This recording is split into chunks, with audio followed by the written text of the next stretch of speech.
it's not necessarily now what students need to think, but it's how they think and how they respect diverse thinkers and how they take into account all those other things that perhaps they never thought about. So how do we help them be, what I just read, this really great term, fierce listeners to others? And how do they become thoughtful about the ethical challenges that we face in the world?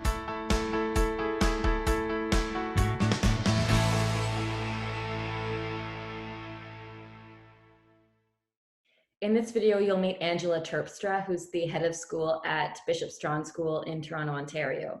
And in this video, you'll hear her talk about the difference of same-sex education for its female students. You'll also hear her talk about the relationship between alumni and current students at BSS. And you'll also hear her talk about the importance of diverse thinking and fierce listening in young girls. I'm here with Angela Terpstra, who's the head of school at Bishop Strachan School in Toronto. Good morning, Angela. How are you? Yes, good morning. I'm very well, thank you. Good. So why don't you start by telling us 3 things you love about your job? 3 things I love about my job. I love being with young women today. I love the students. I love the energy. I love the questions. I love the way that they push me to think about different things. And I think that's fantastic. I actually love it because, as we were just talking, in this particular time, there is an incredible understanding about how innovation is central to our mission. It's also central to what we're doing in the world. And I think that's a really exciting time. And I also love the fact that in my particular job, I get to interact with kids who are 3 years old and just starting school and whose world is just opening up. And then I also get to interact with our oldest alum who could be graduating or have graduated from the class of 1945 still, 1947. And I often reflect on their experiences, especially those women who, I can think of 3 right now, who actually did significant things in the Second World War and took huge risks and joined up, and their willingness to give things a go and to try hard and to then develop careers and go on. And I also think about what it must have been like for them to be, after the war, going to university, McGill or University of Toronto, and to be often one of very few women in their class. And so that whole span of time is really interesting. And I think it's something that is very special, especially when you have a connection with them, can talk with them. So I think that is really great. Those 3-year-olds have no idea of the world they're entering, but the commitment also of those women who are now in their 90s to actually still come back to our school, contribute to our school, and are interested in what's going on. That dynamic is really exciting. So that's probably way more than 3 things. That's one very, very big thing. It is, yes, yes. And so how long have you been at BSS? I have been at BSS since 2005, and I came there as the principal of the senior school. And that was my role until 2018. And then I became head of school. And when you became head of school, was there something that you were excited to do at BSS or implement or change about what had been operating previously? I wouldn't say I was excited to do any changes. I think that in the last 20 years, BSS has been on a really, really interesting trajectory, really thinking seriously about what it is that students and young women actually need for this world, and for the world, like we talk about when students now are coming in, and this is now 2020, and I think of our class that coming in next year, and they will be graduating from BSS in 2034. And even when I say that to teachers and to their parents, they realize that the world has changed so much since even when I came to BSS in 2005, and what will it be like in 2034? And then you actually think about, they will be graduating from university at the end of the 2030s. Like it's mind-boggling. But it's also sobering, because one of the things that we take very seriously is that you can't just put a set of curricula together that will actually be the answer for those students. We have to be flexible and nimble and all the time rethinking what it is that we're teaching. And I think one of the things that we've done in the last 20 years that I'm very excited to continue is, it's not necessarily now what students need to think, but it's how they think, and how they respect diverse thinkers, and how they take into account all those other things that perhaps they never thought about. So how do we help them be, what I just read, this really great term, fierce listeners to others? And how do they become thoughtful about the ethical challenges that we face in the world, in the environment, and all the kinds of things that are happening around us? And so I think that's the challenge, to continue that trajectory for me, of how that will look as we go forward. And that's the really exciting thing in this job. So what does a typical day look like for you in the school? I'm not sure there's a typical day, which is actually one of the really great things about the job. There's very little that is typical. So you work with the same students, you see the students grow and change, and you work with the adults in the building, who are also always dynamic and really rethinking things. But a typical day would actually be, I mean, I have, standing meetings, as everybody does. But the really great thing is that I try as much as possible to join student assemblies, and I get invited then to their class discussions. Or if there's, say, in a grade 12 course on equity and social justice, there's sometimes they have lots of alum come in, lawyers and government people, and those who are working in NGOs. It's very interesting then to be able to join that class and to be able to observe.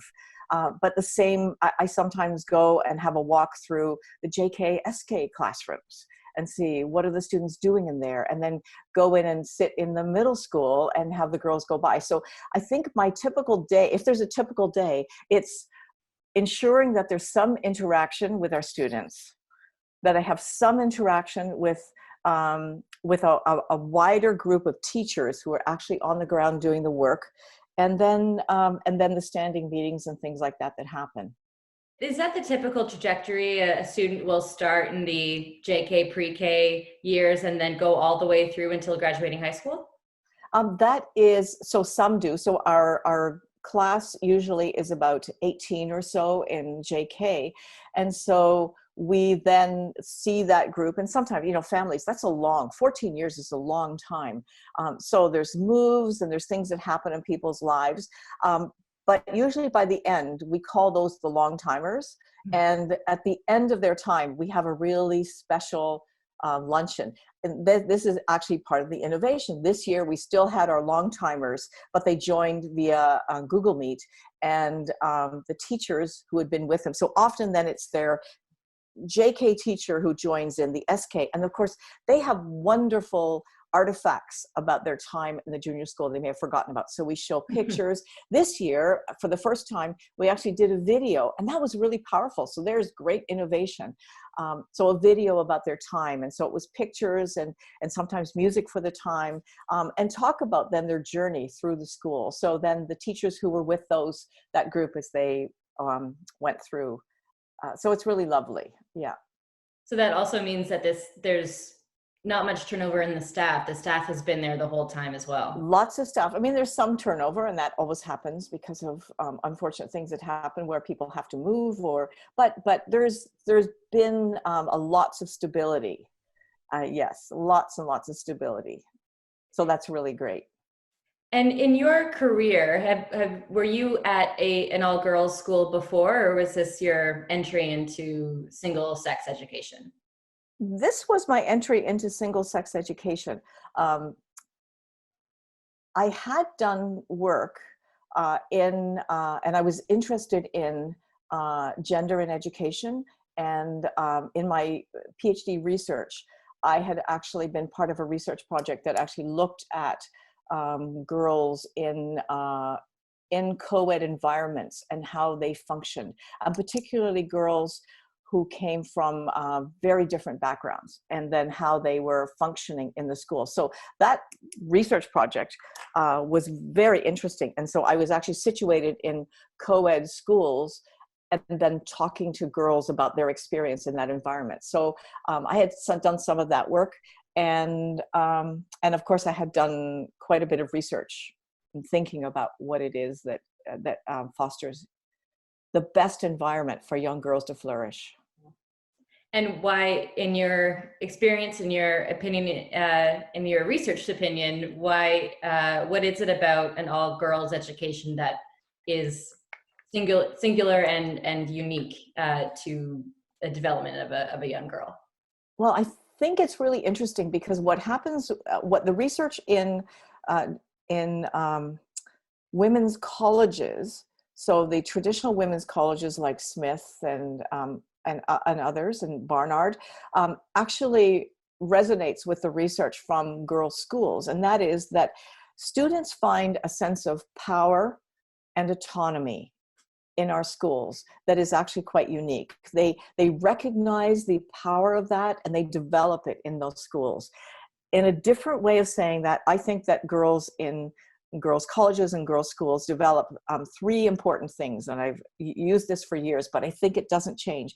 They develop voice, they develop a sense of purpose, and then they develop a path forward for using those things. I think it's really interesting, you know, if you go back to what we were saying about students who have been at our school for 14 years, it is very interesting in those students to actually follow those three things: their voice, their purpose, and then their path forward, and finding it.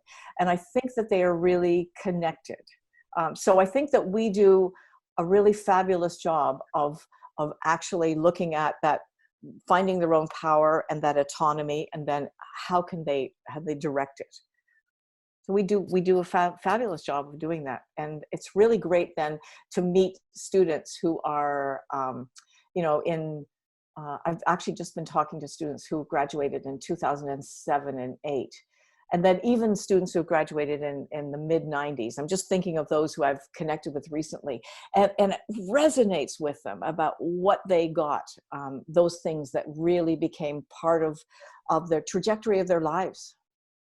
And what, can you think of an example of somebody that you've spoken to recently that it is evidence of that, lives that through their life today?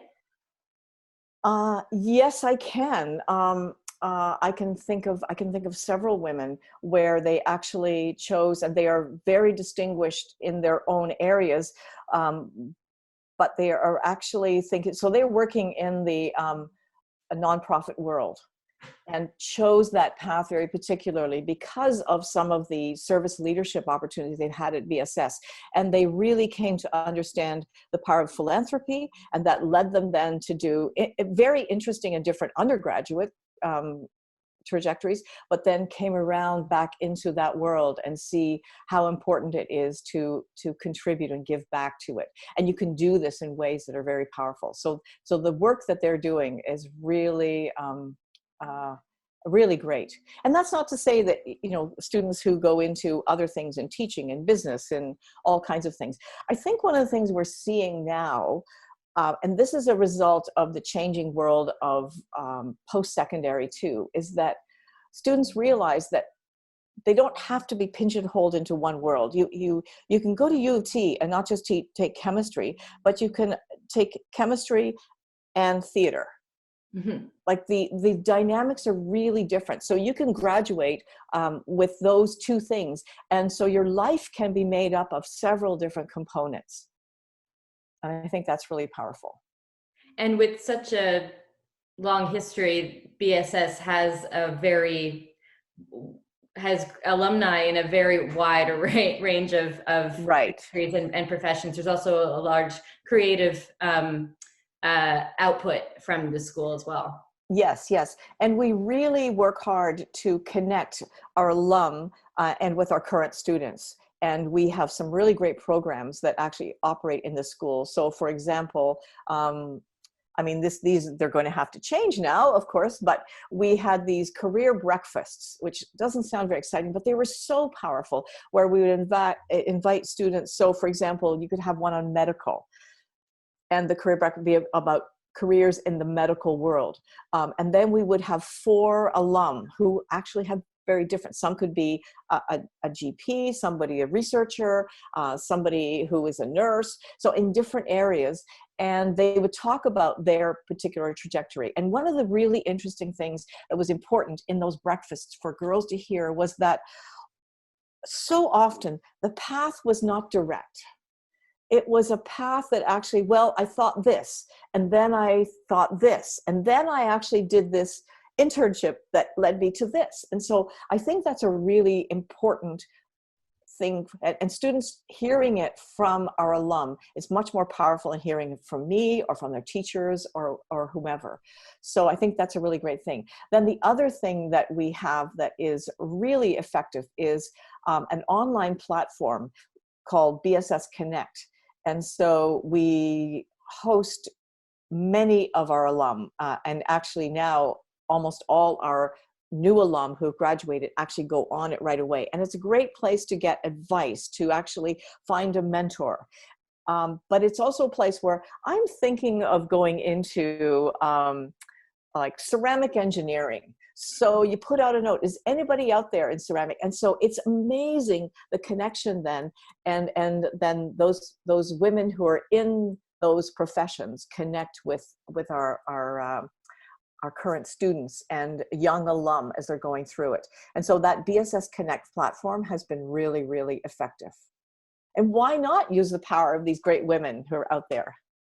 As you were saying earlier in our chat, being able to look at the large scope of women in education and women's education through the lens of BSS. What do you think is especially important now about educating young women in the current context of the world and movements that are happening? I think the most important thing we can do is foster, as I said already, fierce listeners and diverse thinkers. We really need those 2 things, and just sum it all up, but I also think that one of the things that we do at school that I think we do really, really well is we give students, and our curriculum is set up to give them choice and voice, so that you're not, as in my high school, for example, you know, all the kids who were going off into math and science were channeled in one way, and the arts kids were challenged. And so we really take pains to make sure that we have cross-pollination of students who are in the arts, and the fact that you can take chemistry and take dance at BSS too. And that it's a challenge to put the curriculum together and to put the timetable together, but it is our commitment, because then we really think that there is a strong sense of respect that goes across for the kinds of skills that go into these different areas. And also realizing, and this is not a small thing either, that someone may choose to go into chemistry that leads to pharmacy, but that she's going to have a long life. And how else does she contribute to the world through that long life? And so having a diverse thinking mechanism and understanding and respect for others is very, very powerful. So I think that's a really important thing that we can do as we go forward. And I've heard students say, I'll give you a really interesting example. We've been doing some blockchain hackathons. And of course, blockchain is, for some people, it's kind of the new world of actually thinking about problem solving through technology. But when we set up these our hackathons, we really believed that it was important to have a range of skills in the teams. And of course, when we did the first couple, we had a harder time getting some art students to come forward because they weren't actually sure about the connection between how does the thing that I'm doing, perhaps in, I don't know, graphic media or whatever, how does it connect with, but anyways, we did it. And I think of one student in particular who at the end, when she was presenting to a public audience, they asked her, she is an art student and has gone on and is studying in an art school. But she said, what is the thing you learned from this? And she said, oh my goodness, I need to know how to code. Because she saw the world opened up for her in that little window of understanding the power of what they brought back. But in a reciprocal way, the students who were more of the computer science students also realized how important it was for her to have her on the team, because she was thinking the design of what they were doing in a very important way. So getting those diverse thinkers together is really crucial. What kind of student is drawn to BSS? Well, happily, I don't think there's one kind of student.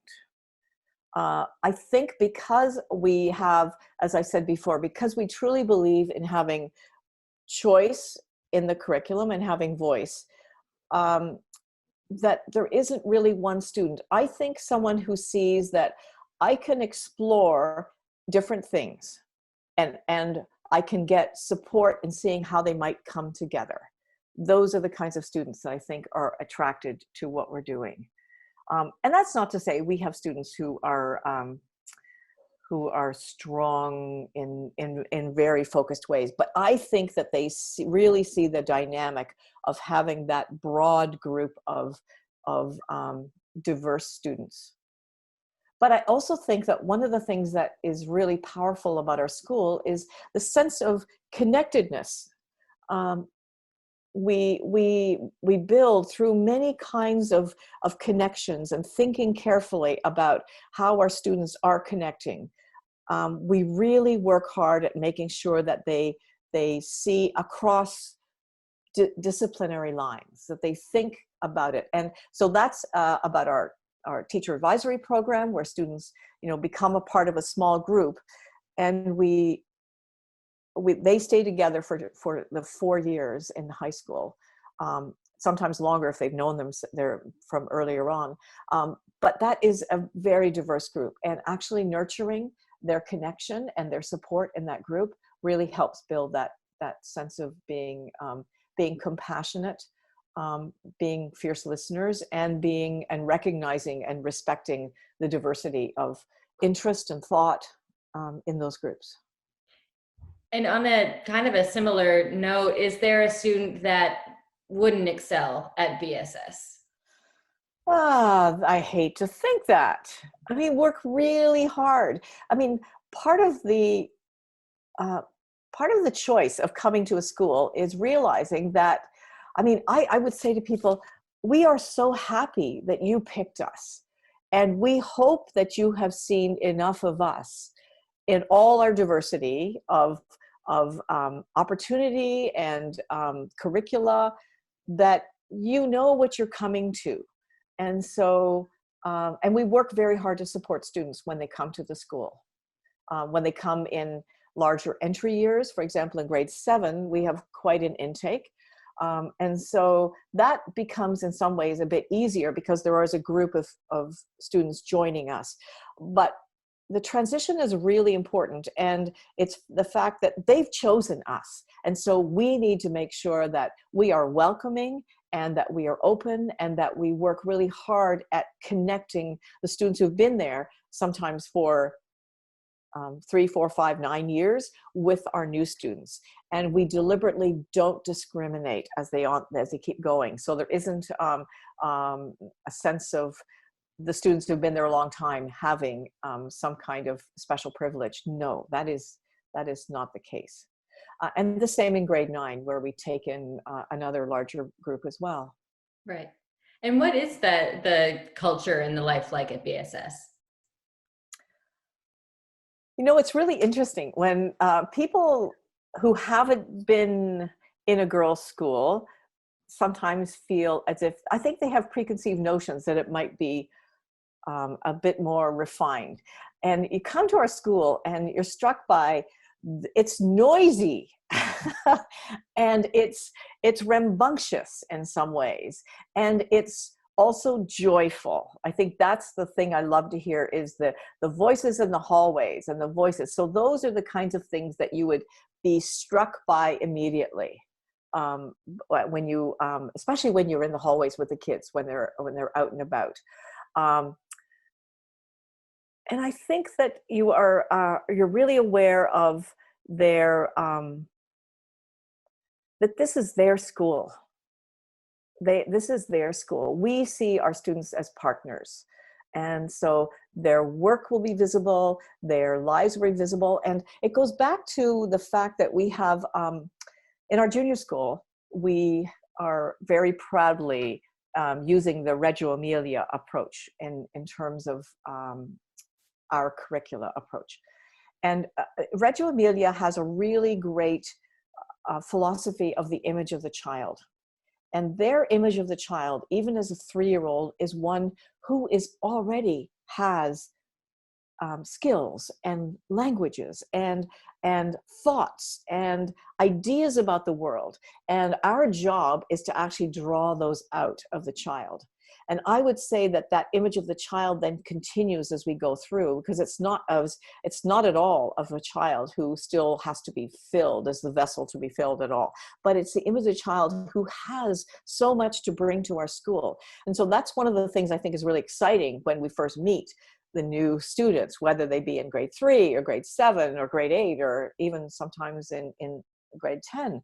Our image of the child demands that we actually get to know these children, because they are bringing things to the school that we need. And they're bringing their own talents, but their own ideas and thoughts. And that's really important for us to be respectful of those talents and those gifts that they're bringing us. And what is the relationship like between the school and the parents? Is there an expectation of being involved in school life, or and what is the communication that happens between the school life and the home life? Well, I think that's a very interesting question, because right now I think the COVID crisis has actually changed that. I think before we had a very good relationship with parents. So we have a written communication that goes out every week in a thing called the News You Can Use. It's divisional. We also have parent education events. So sometimes we will have speakers in where we talk about particular things, and often we try to have them as timely things that are happening in the lives of the students, or timely things that are happening in the world that we think will connect with our parents. Our parents are also often, not always, but often invited to events that are going on if we have major speakers or things like that going on. We also have a very active and engaged parent association who do lots of things for us. They raise money, but they also raise friendships. They build connections. They host socials. And the other thing is we have grade reps across the school. So a parent would act as a grade rep and liaise with a small group of grade reps with the principal of the division. So we would have grade reps in junior, middle, and senior. And so they become a conduit for communication as well. Mm-hmm. But the interesting thing that has changed in COVID is that we started doing what I called virtual chats. And so as we were going through this, we would have virtual chats with different divisions as well. And those were really powerful. So I think that's something that we need to continue, because it's a lot sometimes to expect parents to always come to the school, and it's mm-hmm. not easy for our working parents. But it's way easier for them to join a virtual chat at 7 o'clock at night, or at 7:30 in the morning, when they're perhaps already at their work, or they're already, into their day. So I think this is really causing us to rethink it, because we got very good response from parents about hosting these virtual chats. And we've actually got another set coming up next Monday, July 20th as well. How would BSS address an inter-student conflict? It's not that common, actually, to have an inter-student conflict. But it is really powerful in that our teachers, first of all, are the first lines. And so they would recognize whether there have been shifting dynamics between two students or even between groups of students. And so they would be observing, and in the case of, they might intervene and have chats with each student. If it rises to another level, then we would actually have, we have a counselor in middle school, we have a whole set of counselors in senior school, and then they would actually take over because they're the experts in counseling.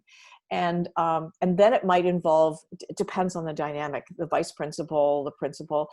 Sometimes you want to try to manage these at the earliest level possible so that they can be resolved. And then sometimes if it keeps going, then we might need to involve parents and work out a mediation between the students. But that's very rare. So usually you try to nip things in the bud.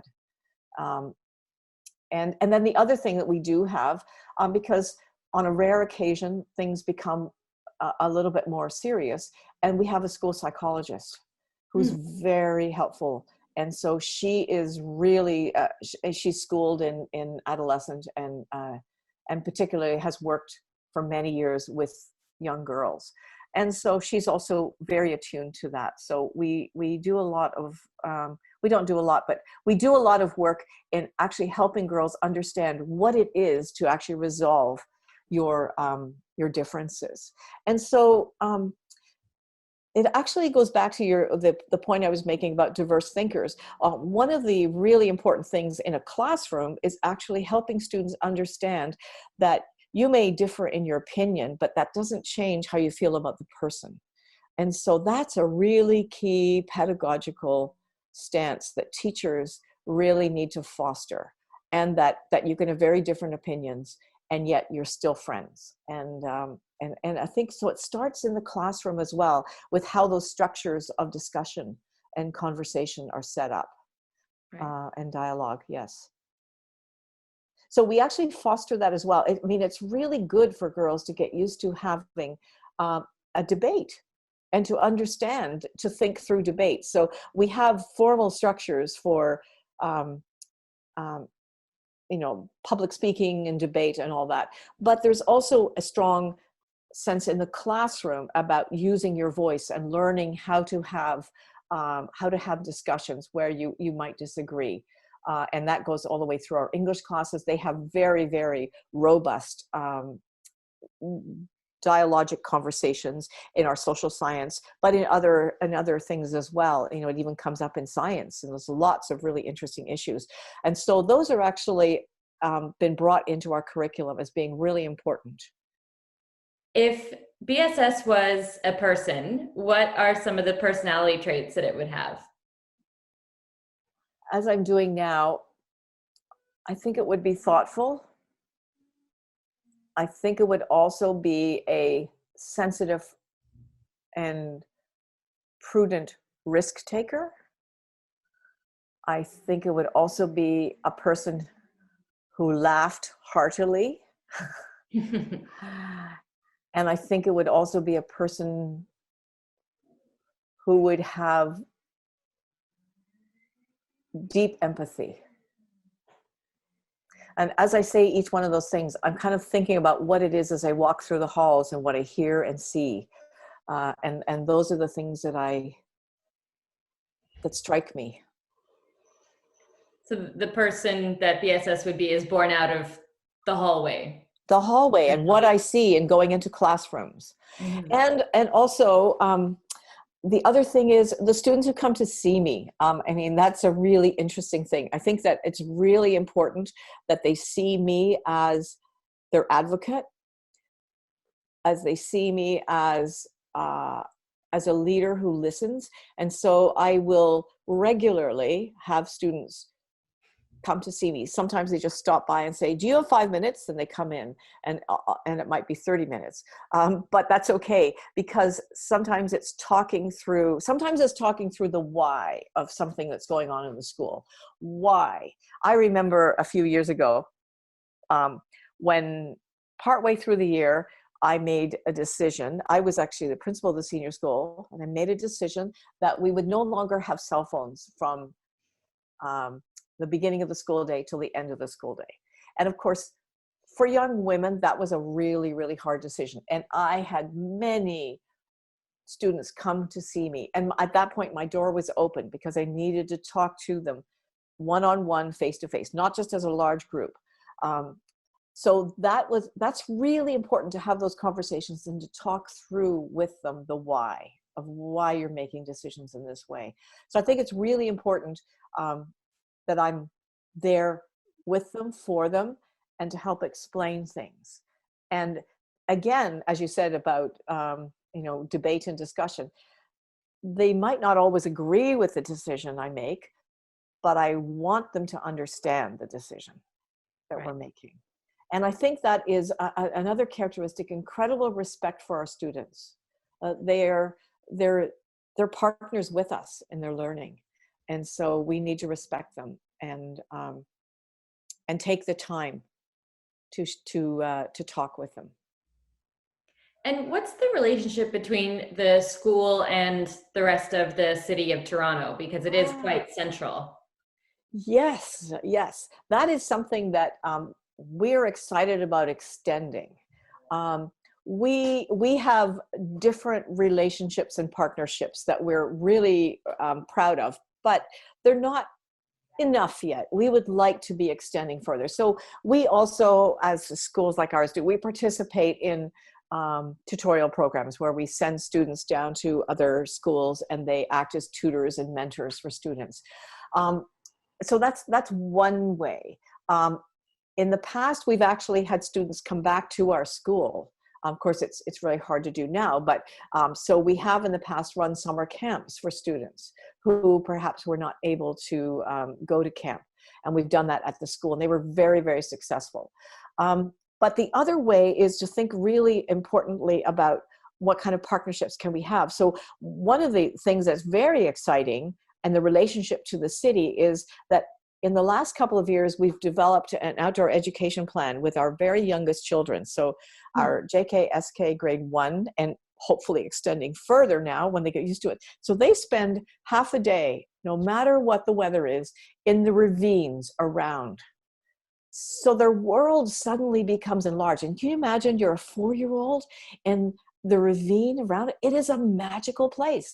And one of the things that we've done in order to help them understand the history and the power of those ravines is that we've been working on an ongoing relationship with a First Nations elder who leads them on these walks. And so, and when he's with them then at different points in the year, he can talk about it in the early fall and then the late fall and the winter, and how the same space changes, and then how, as an Indigenous person, he's what he sees when he walks there and what they should then learn from him. So that's been a very powerful way of extending into just even our neighborhood, but thinking differently. It's not just the built environment, but it's the ravines and the unbuilt environment that are part of our city as well.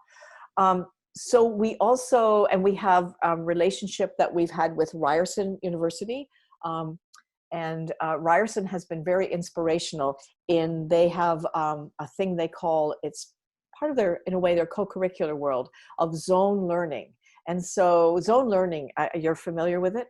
Mm-hmm. So zone learning is actually thinking about, you might be a student of English, but what else might you need to learn in order to develop your passions? And so that might be coding. It might be learning how to build a budget.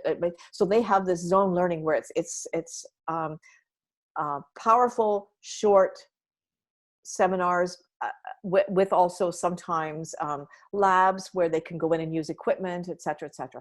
So the leadership at Ryerson have been very helpful for us in actually helping us think through how that zone learning might actually happen at BSS. So that's been a really good relationship, because that the zone learning has influenced how we have begun to think about clubs and co-curriculars and interest groups for our junior school. Right. And expanding into our middle school as well. And then we also have relationships. We, unfortunately, things got upended a little bit with the COVID, but we've assigned 2 science teachers in order to start thinking about partnerships so that our students could actually be working with science labs in universities and research institutes across the city. So we've had that on an individual basis. So someone would go to Holland Bloorview or be at a lab at U of T. So we wanted to actually give it more oomph and actually have more students become part of a program like that. So we're excited to see how that develops in the future, and for those teachers to begin really activating their what they found, their research and the partnerships that they made. So there's all kinds of ways that our partnerships have happened, but we definitely want to increase that in the future. That is a really powerful way of girls learning and being part of it. So it's also being in the city. One of the things that we do with our boarders when they first arrive is, and this year will be interesting how we do this, but we spend the first weeks exploring the city on the weekends. And so they do a scavenger hunt. And the scavenger hunt takes them all across the city, from Little India to Little Italy to Chinatown, so really exploring the city in a big way. And then we've also used the city as a sense curriculum in our grade 9 geography, where our students have actually mapped out Bloor Street from the blocks downtown all the way out to Scarborough. And so the city is really a really great resource for us. For a parent who's in the middle of their private school search now, what advice would you give them? Ask lots of questions. Listen to your child. Because sometimes, and I have had this as a parent as well, sometimes what you wish for is not always what your child wants. And so I think it's really, really important to listen to the students. And then, many parents wisely make decisions together. But I think it's really important to listen to the student. And I think it's also really key to talk to as many people as possible, not just to us at school, but talk to our parents and find out who you can actually, perhaps a current parent you can have a cup of coffee with or a Zoom call with nowadays. and so ask that way, do the informal research as well as the formal research, and see, do our values match? The values are really, really important. And do our values match, so that when we're beginning a new program or something, you'll see how we see this as matching our values, and hopefully you will too, and you'll understand why that's actually happening.